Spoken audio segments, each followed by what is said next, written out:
Hello students, मैं अमर सिंह, प्राध्यापक अर्थशास्त्र, आपका इस चैनल पर स्वागत करता हूं। लॉकडाउन के समय में इस चैनल का निर्माण मेरे द्वारा एक छोटी सी पहल है ताकि आपकी शिक्षा सुचारू रूप से जारी रखी जा सके।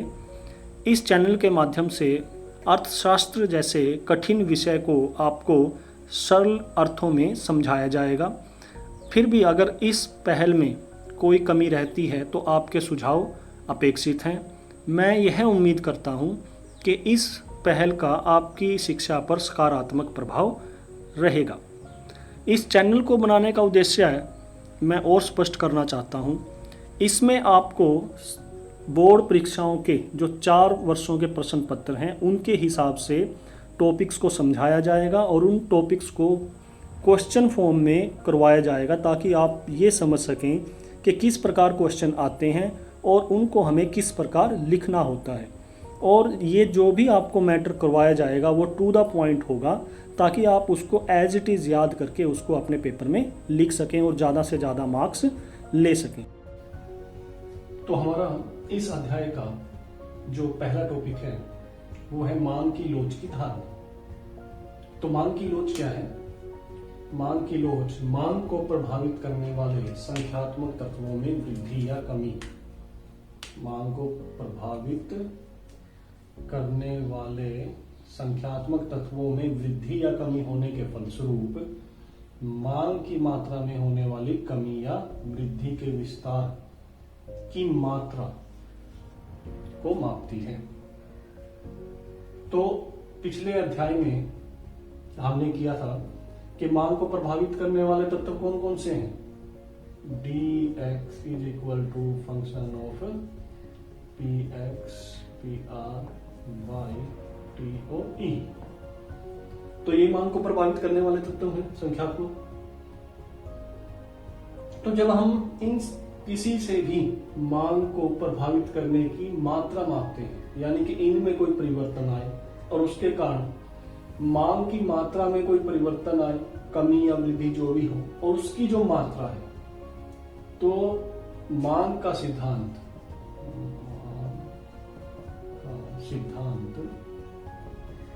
क्या मापता था कि इनमें क्या परिवर्तन आएगा और उसके कारण ये जो dx है, यानी कि x वस्तु की जो मांग है उसमें किस दिशा में परिवर्तन आएगा। जैसे अगर सामान्य वस्तु है और सामान्य वस्तु के संदर्भ में जब उपभोक्ता की आय में वृद्धि होती है तो सीधी सी बात है कि कौन सी दिशा में परिवर्तन आएगा? एक दिशा में, समान दिशा। यानी कि उपभोक्ता की आय बढ़ गई। उपभोक्ता की आय बढ़ने से सामान्य वस्तु की स्थिति में क्या होगा? उस वस्तु की मांग भी बढ़ जाएगी, तो समान दिशा में परिवर्तन आ गया। ऐसे ही मान लेते हैं हम ये px, उस वस्तु की अपनी कीमत में परिवर्तन आया। तो उस वस्तु की अपनी कीमत में परिवर्तन आने से क्या होता है? हमने ये क्या कहा था कि विपरीत दिशा में। यानी कि अगर उसी वस्तु की अपनी कीमत बढ़ेगी तो मांग की मात्रा क्या हो जाएगी? कम हो जाएगी। और अगर उस वस्तु की अपनी कीमत कम होगी तो मांग की मात्रा क्या हो जाएगी? बढ़ जाएगी। तो विपरीत दिशा में परिवर्तन। तो इस प्रकार से ये जो हमारा मांग का सिद्धांत जो चैप्टर था और मांग का प्रभावित करने वाले जो तत्व थे या जो मांग का नियम था वो क्या दर्शा रहा था कि जो परिवर्तन है वो कौन सी दिशा में है? तो समान दिशा में है या विपरीत दिशा में है। लेकिन वो परिवर्तन कितना है, मात्रा तो नहीं पता चली अब तक। भाई उस वस्तु की अपनी कीमत में कमी या वृद्धि होने से उसकी मांग की मात्रा कितनी बढ़ेगी या कितनी कम होगी, इस मात्रा का तो हमें पता नहीं। अब कुछ वस्तुएं ऐसी होती हैं भाई, जैसे नमक। अब नमक एक आवश्यक वस्तु है, तो कोई कंपनी मेरे ख्याल से ऐसा तो करेगी नहीं कि वो अपनी कीमतें बहुत ज्यादा कम कर ले इस उम्मीद में कि उसकी जो मांग है वस्तु की, नमक की, वो बहुत ज्यादा बढ़ जाएगी। क्यों? क्योंकि लोग तो उतना ही नमक खाएंगे। तो इसकी कीमत कम करने से नमक की जो मात्रा है उसके ऊपर बहुत ज्यादा प्रभाव नहीं पड़ेगा। हालांकि दूसरी कंपनी से इसकी कंपनी में थोड़े बहुत उपभोक्ता आ सकते हैं, लेकिन वो बहुत ज्यादा अंतर नहीं होगा। तो ऐसी स्थिति में उसका बहुत ज्यादा कीमत कम करना उसके लिए लाभदायक नहीं होगा। तो यानी कि यहाँ पर हम क्या देख रहे हैं, मात्रा कि कुछ फर्क पड़ेगा भी या नहीं पड़ेगा। कीमत कम करने से कुछ मांग बढ़ेगी या नहीं बढ़ेगी। अगर मांग नहीं बढ़ने की स्थिति है तो वो कीमत कम क्यों करेगा, और अगर मांग बढ़ने की स्थिति है तो वह अपनी कीमत को कम करके मांग को बढ़ा सकता है। तो हमें दिशा के साथ क्या चाहिए, मात्रा। ठीक है, कि वो कितनी मात्रा में है परिवर्तन, जिस भी दिशा में है, चाहे वो समान दिशा में है चाहे वो विपरीत दिशा में है, तो वो कितना परिवर्तन है, वो मात्रा कितनी है परिवर्तन की। अब वो जो मापेगा वो क्या मापेगा, लोच। तो जैसे ये इतने फैक्टर उसको प्रभावित करने वाले हैं, तो इन सभी की लोच मापी जा सकती है, लेकिन ज्यादातर 3 फैक्टर्स की लोच का प्रयोग किया जाता है। एक है आय लोच, एक है आड़ी लोच, और एक है कीमत लोच।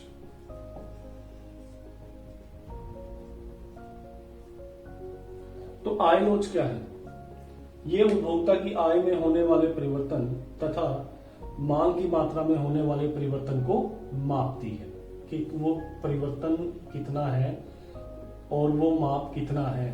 तो वो है आय लोच, यानी कि उपभोक्ता की आय में होने वाले परिवर्तन के कारण जो उसकी मांगी गई मात्रा में परिवर्तन होता है, मांग की मात्रा में परिवर्तन होता है, उसका जो अनुपात है वो क्या है, आय लोच। आड़ी लोच क्या है, संबंधित वस्तुओं की कीमतों में परिवर्तन होने के कारण जो मांग की मात्रा में जो परिवर्तन होता है उसका जो अनुपात है वो क्या है, आड़ी लोच। ठीक है, और कीमत लोच क्या है, वस्तु की कीमत में होने वाले प्रतिशत परिवर्तन के कारण जो मांग की मात्रा में प्रतिशत परिवर्तन होता है उसका जो अनुपात है वो क्या है, मांग की कीमत लोच। तो हमारे जो सिलेबस में है वो ये है कीमत लोच, मांग की कीमत लोच। ये हमारे सिलेबस में नहीं है, तो इसलिए इसके ऊपर हम फोकस नहीं करेंगे। मांग की कीमत लोच। तो यानी कि अब हम 2 चीजों में फर्क समझ सकते हैं। मांग की लोच यानी कि मांग को जितने भी जो जितने भी तत्व प्रभावित करते हैं उन सभी में परिवर्तन होने से जो मांग की मात्रा में परिवर्तन होता है वो है मांग की लोच। लेकिन जब हम स्पेशल उन एक एक जो प्रभावित करने वाले तत्व हैं उनके बारे में सिर्फ उनका ही अध्ययन करेंगे तो वो बन जाएगी आय लोच, आड़ी लोच, कीमत लोच। ठीक है, तो ये है कीमत लोच। तो इसकी डेफिनेशन कैसे देंगे, मांग की कीमत लोच वस्तु की कीमत में होने वाले प्रतिशत परिवर्तन के कारण मांग में होने वाले प्रतिशत परिवर्तन का अनुपात है। यानी कि सबसे पहले किस में परिवर्तन आया, उस वस्तु की अपनी कीमत में, और उसके कारण किस में परिवर्तन आया, उस वस्तु की मांग में। तो इसको हम कह सकते हैं कि मांग में प्रतिशत परिवर्तन बटे में कीमत में प्रतिशत परिवर्तन। तो इन दोनों का क्या है, वो अनुपात है। तो पहले परिवर्तन किस में आएगा, कीमत में। जो भी इंडिपेंडेंट वेरिएबल होता है, इंडिपेंडेंट वेरिएबल का मतलब क्या है, जिसमें पहले परिवर्तन आता है वो हमेशा नीचे आएगा, और जिसमें परिवर्तन आता है उसके कारण वो हमेशा ऊपर आएगा। तो ये डिपेंडेंट वेरिएबल है, यानी कि परतंत्र, और ये क्या है, स्वतंत्र। तो स्वतंत्र वेरिएबल नीचे, परतंत्र वेरिएबल उससे ऊपर। सीधी सी बात, हम इसको एक टोटके से भी समझ सकते हैं कि भाई देखो, इसने इसका भार उठाया हुआ, ये ऊपर बैठा है ना, मांग ऊपर है और कीमत ने उसका भार उठाया हुआ है, यानी कि ये परतंत्र है किसके ऊपर, कीमत के ऊपर, और ये स्वतंत्र है कीमत। तो हम ऐसे भी समझ सकते हैं, या हम इसको ऐसे भी समझ सकते हैं, मांग की कीमत लोच है। तो सबसे पहले क्या आया, मांग, तो हमने मांग में प्रतिशत परिवर्तन ऊपर लिख दिया। उसके बाद इसके बाद क्या आया, कीमत, तो हमने कीमत में प्रतिशत परिवर्तन नीचे लिख दिया। तो इस प्रकार से हम मांग की कीमत लोच की परिभाषा दे सकते हैं। तीसरा हेडिंग हमारा है मांग की कीमत लोच की कोटियां। तो इस बार ये 2020 में क्वेश्चन आया हुआ था 6 मार्क का, कि मांग की कीमत लोच की कोटियों का वर्णन करें। तो 5 कोटियां हैं। कोटियों का मतलब क्या है, श्रेणियां, प्रकार। पहली है पूर्णतः लोचदार मांग। इसको डायग्राम के माध्यम से मैं आपको समझाता हूं। फर्स्ट है हमारी पूर्णतः, ये होगी हमारी मात्रा।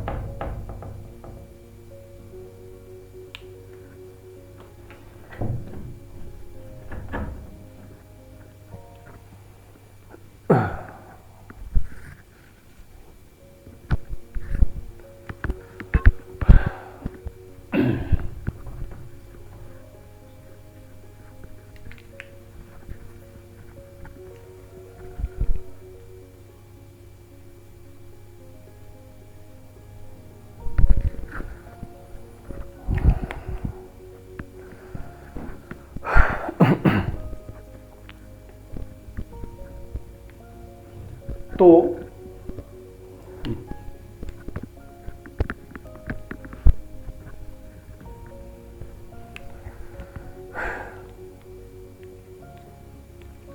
इस अध्याय का तीसरा टॉपिक हमारा है मांग की कीमत लोच की कोटियां। कोटियों का मतलब क्या है, श्रेणियां, प्रकार। ठीक है, तो ये 5 हैं। पूर्णतः लोचदार मांग, पूर्णतः बेलोचदार मांग, इकाई लोचदार मांग, इकाई से अधिक लोचदार मांग और इकाई से कम लोचदार मांग। इस बार 2020 बोर्ड एग्जाम में ये जो क्वेश्चन है ये 6 मार्कर के रूप में पूछा गया था कि मांग की कीमत लोच की, ये क्वेश्चन ही बन गया, मांग की कीमत लोच की कोटियों का वर्णन कीजिए। तो इनको मैं आपको चित्र के द्वारा ही समझाता हूँ। यहाँ पर इस तरीके से एरो जरूर लगाया करें, जो हमारा डायग्राम है वो साफ सुथरा नज़र आता है, अच्छा नज़र आता है। और साथ ही में जो डायग्राम बनाते समय स्केल का प्रयोग जरूर करें और पेंसिल से ही बनाएं, ताकि अगर इसमें कोई गड़बड़ी हो जाए तो हमें अपने एग्ज़ाम में उसको क्रॉस ना करना पड़े, वो अच्छा प्रतीत नहीं होता, अच्छा इंप्रेशन नहीं छोड़ता। जब हम डायग्राम इस प्रकार से बनाते हैं ग्राफ, तो सबसे पहले अपना लिखें वाई एक्सिस और एक्स एक्सिस पर कि आप क्या दिखा रहे हैं। जैसे हम यहाँ पे कीमत, प्राइस, इंग्लिश में अगर आप इसको याद कर लें तो ज़्यादा बेहतर है। उसके बाद मात्रा, क्वांटिटी।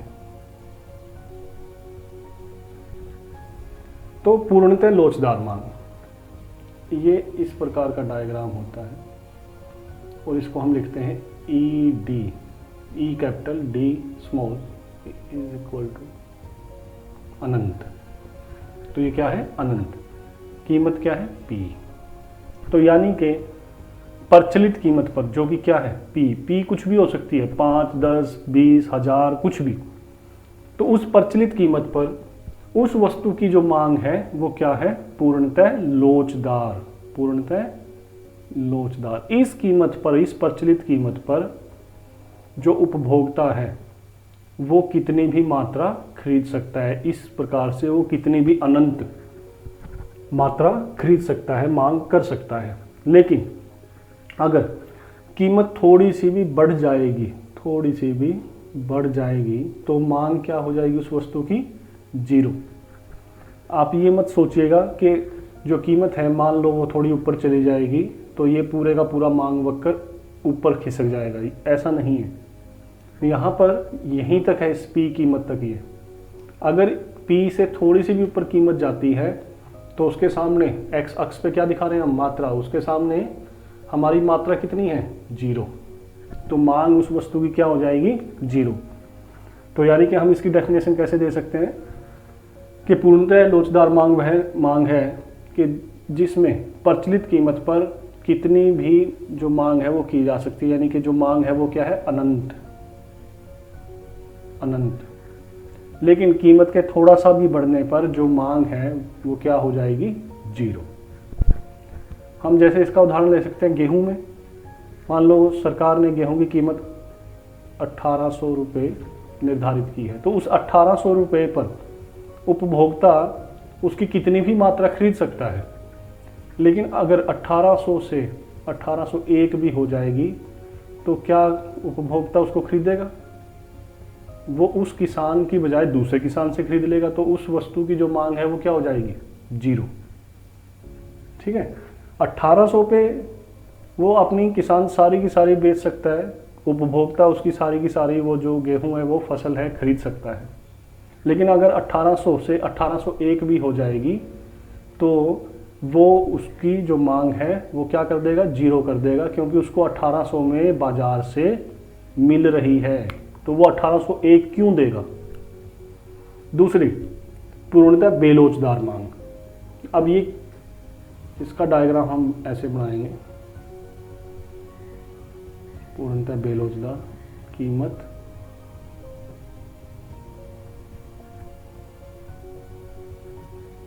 प्राइस मात्रा क्वांटिटी। तो जिस प्रकार से ये बिल्कुल इस हमारे बाएं से दाएं की तरफ है, ये हमारा नीचे से ऊपर की तरफ है, इस प्रकार बन जाएगा सीधा खड़ा हुआ एक मांग वक्र। इसको हम क्या कहेंगे? ED is equal to zero. यानी कि कीमत कितनी भी हो,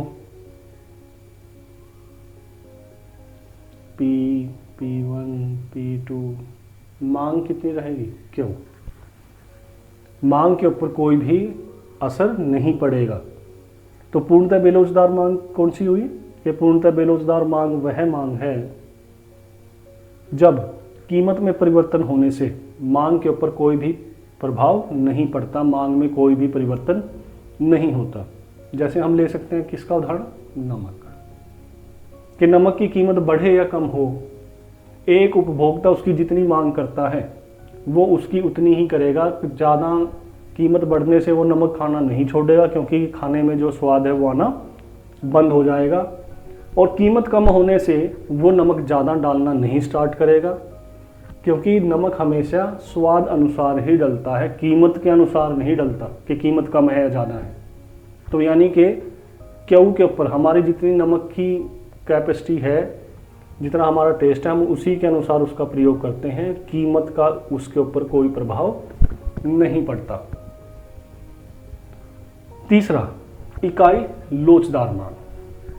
तो इसका तीसरे का जो हमारा डायग्राम है, ये दूसरा, तीसरा,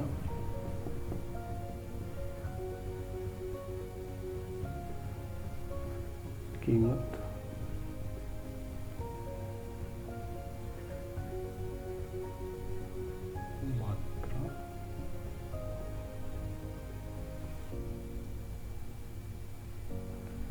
इसकी जो डेफिनेशन है, इकाई लोचदार मांग वह स्थिति है जिसमें कीमत में परिवर्तन होने से मांग में भी उतना ही प्रतिशत परिवर्तन आएगा और उसके कारण जो उस पर किया जाने वाला व्यय है, वस्तु के ऊपर किया जाने वाला जो हमारा खर्च है, वो समान रहेगा।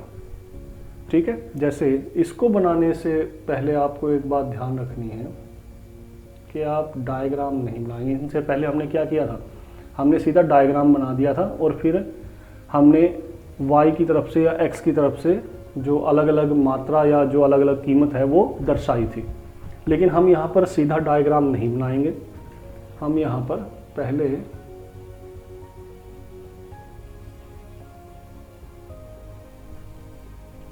ये P है, ये P1, ये Q है, ये Q1,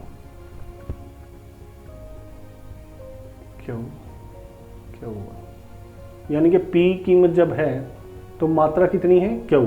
जब कीमत बढ़ जाती है तो मात्रा कितनी हो जाती है Q1, यानी कीमत बढ़ने पर जो मात्रा है वो कम हो गई। विपरीत संबंध को दर्शा रही है जो मांग वक्र हमारा दर्शाता है। तो अब हम इन दोनों बिंदुओं को मिला देंगे तो हमारे पास ये एक मांग वक्र आ जाता है, डी मांग वक्र, डी मांग वक्र। अब ये हमने ऐसा क्यों किया, क्योंकि जब हम डायरेक्ट डायग्राम बनाएंगे, मान लो हम ऐसा डायग्राम बना दें,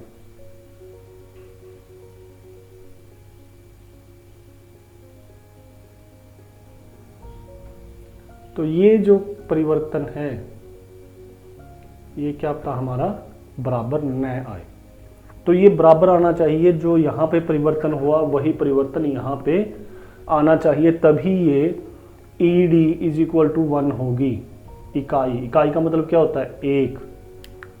तो यानी कि जो मांग की लोच है वो क्या है, एक है। वो कब होगी, जब ये दोनों यानी कि कीमत में जो प्रतिशत परिवर्तन आया उतना ही प्रतिशत परिवर्तन किस में आया, मांग में प्रतिशत परिवर्तन आया। अगर वो दोनों बराबर होंगी तभी ED इज इक्वल टू 1 होगी। और उसको बराबर करने का यही तरीका है कि पहले हम इनको परिवर्तनों को बराबर बना लें, फिर अपना जो मांग वक्र है वो बनाएं। अगर हम डायरेक्ट मांग वक्र बनाएंगे तो क्या पता ये जो परिवर्तन है वो बराबर ना आए। मान लो हमारा डायग्राम कुछ ऐसा बन गया, तो अब देखो कीमत में इतना परिवर्तन आया लेकिन मांग में कितना आ गया, ज़्यादा। तो ये ठीक नहीं है। तो इस तरीके से हमें ये डायग्राम बनाना है इकाई। अब इकाई से अधिक लोच, तो इसका डायग्राम जो हमारा बनेगा, कीमत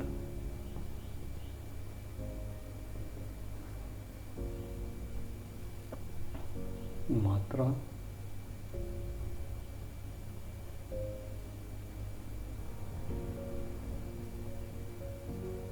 प्राइस।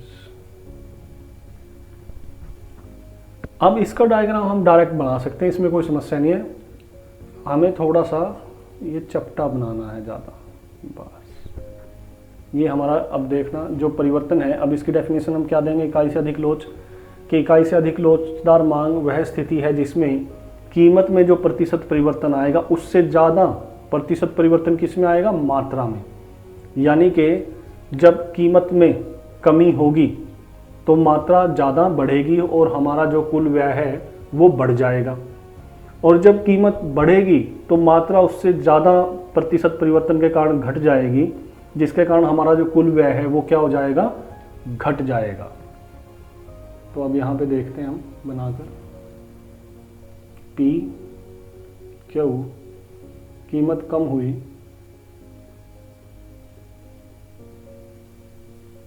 P1 तो मात्रा उससे ज़्यादा कम हो गई, ज़्यादा बढ़ गई, उल्टा संबंध है ना।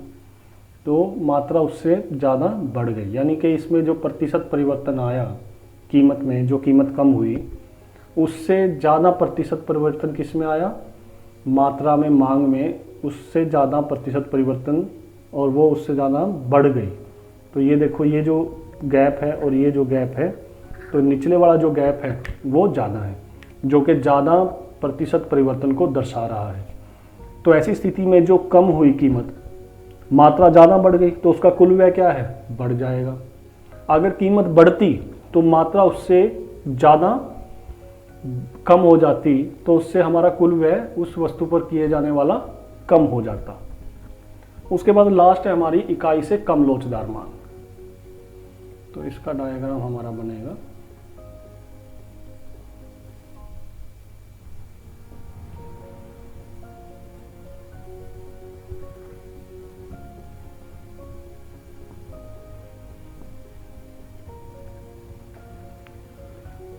तो अब इसका भी हम डायरेक्टिव बना सकते हैं। इसको हमें थोड़ा सा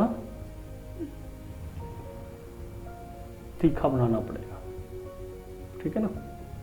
ये चपटा बनाया था, ये कम चपटा है, ये बीच की स्थिति है, ये बिल्कुल सीधा है, ये बिल्कुल लेटा हुआ है, ठीक है। इसको याद करने के तरीके हो सकते हैं।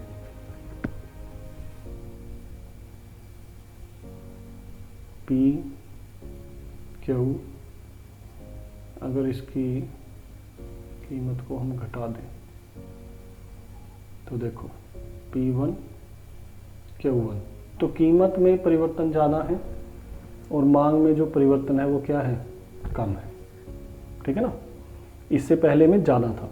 तो डेफिनेशन कैसे देंगे, इकाई से कम लोचदार मांग वह स्थिति है जिसमें कीमत में जो प्रतिशत परिवर्तन है उससे कम प्रतिशत परिवर्तन किसमें है, मांग में। तो यहाँ पर हम क्या लिखेंगे, ED is equal to less than 1। यहाँ क्या था, ED is equal to more than 1। तो यानी इस स्थिति में क्या होगा, कीमत कम हुई तो उसके कारण जो हमारी मांग है वो ज़्यादा नहीं बढ़ी, ठीक है। तो उस पर कुल व्यय क्या हो जाएगा, कम हो जाएगा। यानी कि एक ही दिशा में परिवर्तन होगा, कीमत में और कुल व्यय में। और यहाँ पे कौन सा है, विपरीत दिशा में परिवर्तन होगा जो इकाई से अधिक लोचदार में है।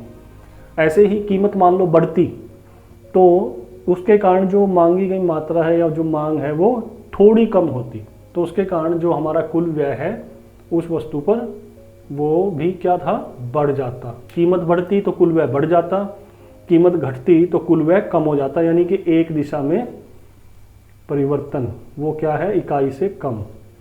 विपरीत दिशा में कुल व्यय से वो क्या है, इकाई से अधिक। कोई परिवर्तन नहीं है कुल व्यय पर, वो है इकाई के बराबर, ठीक है। तो ये हमारी 5 कोटियां हो जाती हैं। इससे रिलेटेड जो आपकी PDF है वो आप डिस्क्रिप्शन से डाउनलोड कर सकते हैं, ठीक है। धन्यवाद।